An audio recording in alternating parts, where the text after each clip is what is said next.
policy maker for the party, so I should be able to answer most of your questions today. But you can also ask personal questions about my family if you want to, and you can pose the same questions to Hannah as well. Generally, today's format is to deal with mostly national issues. Yeah. So Hannah will do a brief introduction, and then I will start to take the questions. And then what I find is, being a politician or a new politician, is this campaign trail is quite grueling on my throat. So I need to rest after about 30 minutes, and then you can ask questions to Hannah for about 10-15, and then I'll continue back and finish off the questions. And I would like to ask all of you to ask maximum 2 questions each, so that everybody gets a chance to ask. And please feel free to ask difficult, sensitive questions.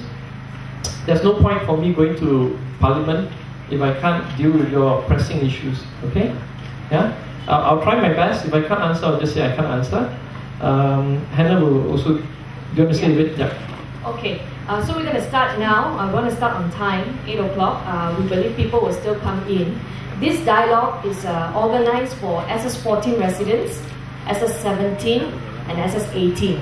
I know other people are curious outside of Subang also. They have heard so many good things about Wong Chen because of the dialogue USJ4. So many people have sent me messages. They say, can we come? We want to hear him speak. So I know people have come from Kota Kemuning, people have come from PJ, all over to listen to Wong Chen. So you're in for a treat tonight, because a few days ago when we had a dialogue in USJ4, it was raining and we had about 700 people present for that dialogue. Some holding umbrella. They stayed throughout the entire dialogue asking very difficult questions to Wong Chen. Now, I'm going to start first for my position. I am the incumbent here for the state seat, and I am seeking re-election. So we have a brochure which is at the back. You can take a copy. Basically, it details out things that I've done as the State Assemblyman for Subang Jaya in the last 5 years. I was not able to report everything in detail because many people will stop reading if it's a few pages long. So we have put some good photographs and some important text for you to have a look. Now, basically, if re-elected, the first thing I want to do is to continue to press for improvement and for the delivery system of the local councils in Selangor. In Selangor, we have 12 local councils. Many of you know that in 2011, the state government took back the management of domestic rubbish collection from Alam Flora. This move has saved the state 100 million each year.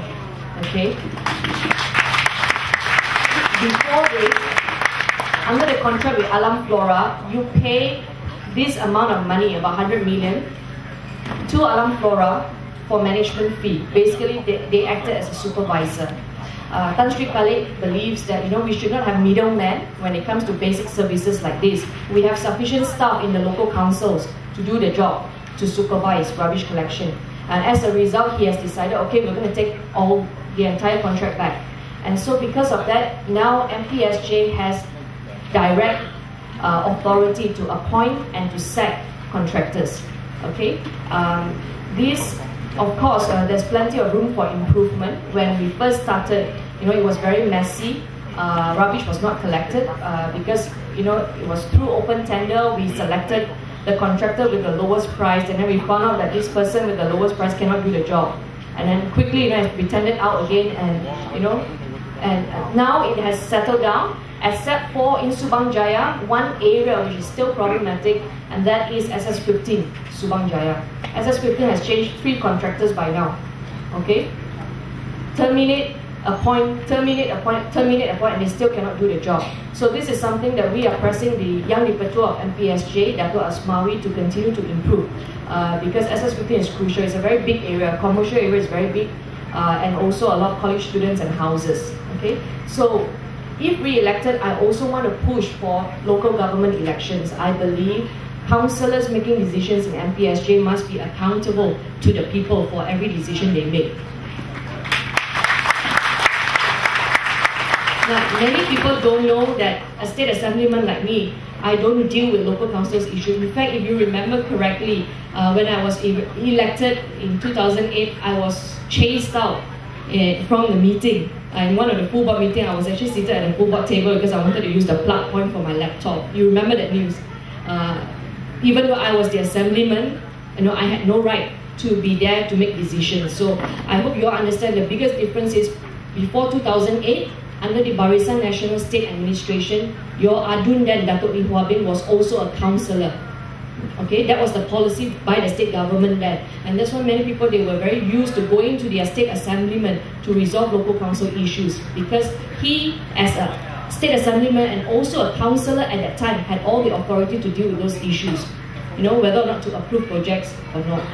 2008, Tan Sri Khalid said no, he wants total separation of powers. We will appoint 24 new councillors, okay, not all from political parties. He inserted 30% of NGO councillors into this 24 for check and balance. So in MPSJ, we actually have councillors from NGOs representing you. Transparency International, House Buyers Association and other NGOs representing you in those decisions. Okay? So that's something I want to push. We want to push for local government elections, and if not, we want very good councillors to be appointed so that their services for you will improve. And of course, if the local services can run on autopilot mode, that means you file a complaint and they can attend to you efficiently within 14 days. That would be brilliant. At the moment, that is not perfect. So after 14 days, people come to my office and say, hey, MPSJ has not done this, MPSJ has not done that. So I admit, ideally, I should be making laws at a state level, but I do spend quite a fair amount of time looking into issues like that, because MPSJ has failed in certain cases to resolve that. I've worked with MBPJ, City Council, and MPSJ. And believe it or not, I personally find the services of MPSJ to be a lot better than MBPJ, even though MBPJ is a city council. The engineering team, especially the engineering team of MPSJ, is brilliant if you want to compare to other local councils in Malaysia. Okay, I admit there's room for improvement. Okay, and people have also commented that the services of MPSJ, the staff, they have become more friendly after 2008, and I think many people can testify to that. So that's number one. Number two, the state government has passed a Freedom of Information Enactment, okay, in 2011, and if re-elected, I want to pursue the implementation of this. I want to make sure that it's actually implemented properly. I sit in the select committee studying the passing of this bill, and we engage Bar Council and other NGOs before we make that law. And now we want to follow through and make sure it's implemented. This Freedom of Information Enactment will empower you to go to any state departments in Selangor, local council, and other agencies related to the state. You can go in, fill up a form, and ask for documents, any documents that you want. There will be an information officer. He will decide whether or not he will give you those information. Okay. Now, if you decide, I want to have a look at the full board meeting minutes of MPSJ, you can go in and fill out the form. Information officer will decide to release or to not to you. Now, if they choose not to release to you, there is an appeal board set up under this enactment. Okay. This appeal board, you have lawyers and ex-judges sitting in the board to decide whether or not the information officer should release those documents to you. Okay? We are testing the boundaries, because when we debated on this law at the State Assembly, Barisan National State Assemblyman stood up and said, you have no right to pass this law because under the Parliamentary Act, we have an Official Secret Act in place, and that federal law prevails. That's their argument, but we didn't care, we just pushed them. Because Bar Council was behind us, Bar Council said can. So we pushed and we passed it anyway. Okay? So obviously it's untested, that's why we want to see the implementation. Let's press the boundary. Hopefully by the 6th of May we will have a new federal government in place who will then abolish Official Secret Act.